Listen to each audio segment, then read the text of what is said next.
Welcome to Prime Minister's planted questions. Some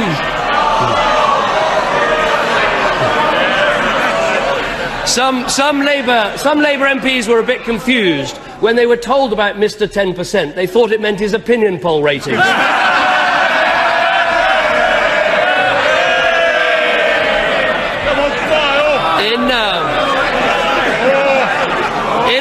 In our exchanges last week, the Prime Minister read out figures for total government spending after 2011. Will the Prime Minister agree that, using the Treasury's own forecast for inflation, those figures mean that spending is going to be cut in real terms? Mr. Speaker, I welcome this debate about public spending. I relish the chance to debate for once policy with the opposition party. And the first thing that he has to confirm is that he is cutting spending this year. Order. Let the Prime Minister speak. That's the best way. We hear what the Prime Minister says. I'm not responsible for his answers, but Prime Minister. Mr. Speaker, the first thing he has to confirm is that he will cut spending by 5% this year. That means that vital services will be losing money.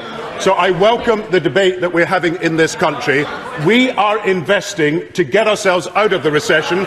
They would cut and they would make the recession last longer. And they would lead to higher debts and higher deficits that have got to be spent for. As for spending beyond 2011, he knows the truth. He wants to spend less, 10% less in most departments. We want to spend more. Absolutely no answer to the question. And I have to say to the Prime Minister, for the time that Peter Mandelson allows him to go on doing the job, he should at least answer the question. Every year, at every budget, he's stood there and read out figure after figure for total spending and told us it was an increase in real terms. Now he's standing up there, reading out figures for total spending without admitting they represent a real terms cut. The whole country will conclude that he's taking them for fools. Everyone knows what matters is spending over and above inflation. So let me ask him again. Will he now accept that his spending plans from 2011 mean a real terms cut? If he takes advice from the Chancellor says they are a cut. Do they? The first thing we're absolutely sure of is, regardless of economic circumstances, regardless of employment, regardless of investment, regardless of inflation, they will be cutting expenditure by 10%. Now, he said it last week himself, Tory cuts versus Labour investment. Now let me read the figures. For current expenditure, real current expenditure will grow in every year to 2013-14, not just in cash terms, but in real terms. Capital expenditure will grow until the year of the Olympics. After the year of the Olympics, capital expenditure will be less, but asset sales will make up for much of the difference. So we are increasing current expenditure and increasing capital expenditure up to the Olympics. The unfortunate thing is, his proposal is to cut expenditure by 10%. He better now admit the truth. He is cutting expenditure by 10%. It sounds more and more desperate. Whichever way you look at the figures, the government plans to cut spending. Let's look at capital and current spending. Capital spending is going from 44 billion in 09-10 to 22 billion in 2013. That is a massive cut. Now let's look at current spending. You've got to exclude debt interest and paying for unemployment. That's what the Prime Minister used to call the bills of social failure. And when you do that, current spending is being cut as well. So capital spending cut, current spending cut. Those are Labour cuts. Let me ask the Prime Minister again. And this question will not go away until he answers it. Will he admit that I wouldn't listen to the honourable member from St Helens House. He was St Helens House. He was pretty useless when he worked for us, and he's still pretty useless now. This question is not going to go away. Will he now accept his spending plans from 2011 mean a real terms cut? What he is saying to us, and I think he better listen to this debate because it's going to go on for many months, is yes, exactly. What he is saying to us is, regardless of growth, employment, interest rates or inflation, he is dogmatically set on a 10% cut in most departmental expenditures. Let me read the real terms current expenditure: 603 to 629 to 633 to 638 to 642. What is that but a rise in real terms current expenditure? I've already explained about capital expenditure, about what's happening after the Olympics, but gross investment, real term, well, Mr. Speaker, he hasn't produced one figure yet, and I've just given him the figures that are in the book: 63, 55, 49. And we are going to make up that by the asset sales we've already announced in the pre-budget report. And I have to tell him that current expenditure will continue to rise in cash and real terms. The issue is that the Conservatives will be cutting current expenditure in real and cash terms. It's exactly what I said. Tory cuts, Labour investment. But what's worse, Mr. Speaker, is that they're cutting expenditure so that they can help the few with inheritance tax cut when we're the party of the many. Now let him say that he's abandoning inheritance tax cuts. Every commentator, every economist has concluded the Prime Minister is wrong and looks increasingly ridiculous. Just take one. The Institute of Fiscal Studies, Robert Choate, the director of the Institute of Fiscal Studies, last week said this: judging from his performance at Prime Minister's Questions on Wednesday, Gordon Brown needs some help to interpret his own Chancellor's budget. Let me take one of his former Treasury ministers, someone he appointed to work with him in the Treasury, the Right Honourable Member for Bolton West. She said this: as the budget made clear, the only way to clear a huge debt overhang in the medium term will be to cut billions of pounds from public spending. Why can't the Prime Minister answer this? Why does he find it so impossible to give a straight answer and be straight with the British people? Yeah. Mr. Speaker, I am the person who is giving the House the figures. He has given not one figure to back up his proposition. The only figure we have had is the admission by the Shadow Health Secretary that he would cut public expenditure in vital departments by 10%. And what we will not be doing is cutting expenditure by 10%. Let me tell you what the real terms rise in current expenditure is. And at some point, maybe the Leader of the Opposition will listen. 603 to 629 to 633 to 638 to 642. These are rises in expenditure after inflation has been taken into account. Once again, he's trying to hide the fact that he has got 10% cuts. He is the party of cuts. We are the party of investment. And because he wants to use the cuts to pay for inheritance tax, once again, let's remember, they are the party of the few and we are the party of the many. He is just sinking and sinking. He thinks that everyone is so stupid that they will not notice that once you take out debt interest and once you take out unemployment benefit, the departments of all those people will be cut. That is the truth. Why doesn't the Prime Minister just stand back for a moment and ask why he is so distrusted?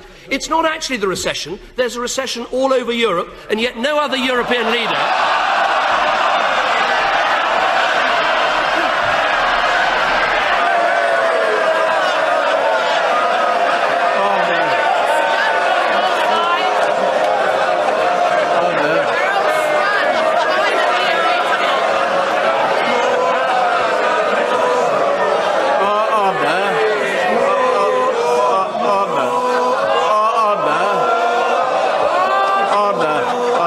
The Leader of the Opposition.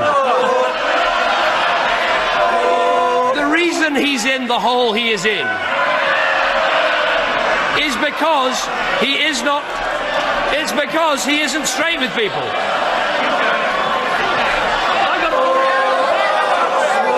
Order. We must allow the Leader of the Opposition to be heard. Order. Allow the Right Honourable Gentleman to speak. Order. The Right Honourable Gentleman. Order. I don't want a minister pushing his luck. Now behave yourself. The Right Honourable Gentleman. Thank you, Mr. Speaker. They shout for half an hour on a Wednesday and spend the rest of the week trying to get rid of him. The reason...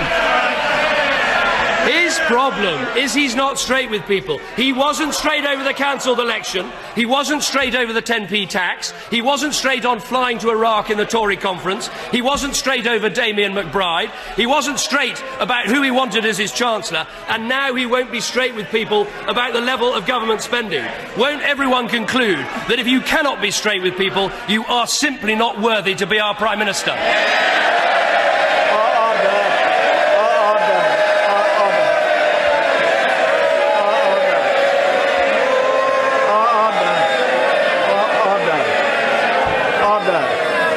Even although it's my last day, the Leader of the Opposition knows that the term "you" is not something I approve of. And I think at all these hustings meetings, they'll be saying they don't approve of it either. So, he's learning all the time. At last he's got a European policy now, a European recession that he now admits. And as far as his last comments are concerned, is it not remarkable? He descends back again into personalities. He cannot deal with a policy debate. I have said that we are taking action to deal with the recession, and that means that more people will be in work. That means that more businesses will be saved, and that means that more help will be given to mortgage holders. We are spending money to take people out of recession. He would cut the money now. There would be more unemployment, more debt and more deficits. And the Conservative Party have got to face up to their responsibility that they are calling for public spending cuts at the time when every country in Europe and in the rest of the world knows you've got to inject more money into the economy. As for the future, everybody also knows, and I think this is where the serious debate lies, that what can happen depends on growth and what happens to inflation and what happens to employment and what happens to interest rates. And there is good evidence that the proposals that we have put forward are working, whereas the proposals they put forward would not work. And as for the future of public expenditure, let's just be clear. I have read out figures showing there's not only cash rises in all our current expenditure in each year, but also real-term rises. He has given us no figure except the figure of his Health Secretary, which is a 10% cut in public expenditure. The public will remember one thing about the last week: 10% cuts in public expenditure under the Tories, investment under Labour. They are the party of the few, we are the party of the many. Mr. Speaker, why doesn't the Prime Minister understand that character and policy come together in this vital question of answering and telling the truth that public spending will be cut according to his own plans? Isn't what everyone will have seen today is the Prime Minister has drawn one of his precious dividing lines between himself and reality? That is what we've seen. People know they've got a Prime Minister they never elected, they've got a Prime Minister who can't be straight with people, and a Prime Minister who won't even give 10% of the truth. Mr. Speaker, the Leader of the Conservative Party, we've made it clear that a Conservative government would spend less than Labour. So it's absolutely clear the Conservatives would be spending less, and every time they would be cutting spending on vital services, and people should not forget it. And of course, every time he wants to read out quotes from this person and that person, why doesn't he face up to the policy issue? We're spending 5.5% more on the health service this year. We're spending 4% more on education. We're building more schools. We're employing more nurses. We're building up the health service. We're making the policing in our community work. At every point, the Conservative Party would be cutting these vital services. They should go back to their constituency and explain how many police, how many nurses, how many doctors, how many teachers they would cut for policies that are in the interest not of the many, but only in their case in the interest of the few.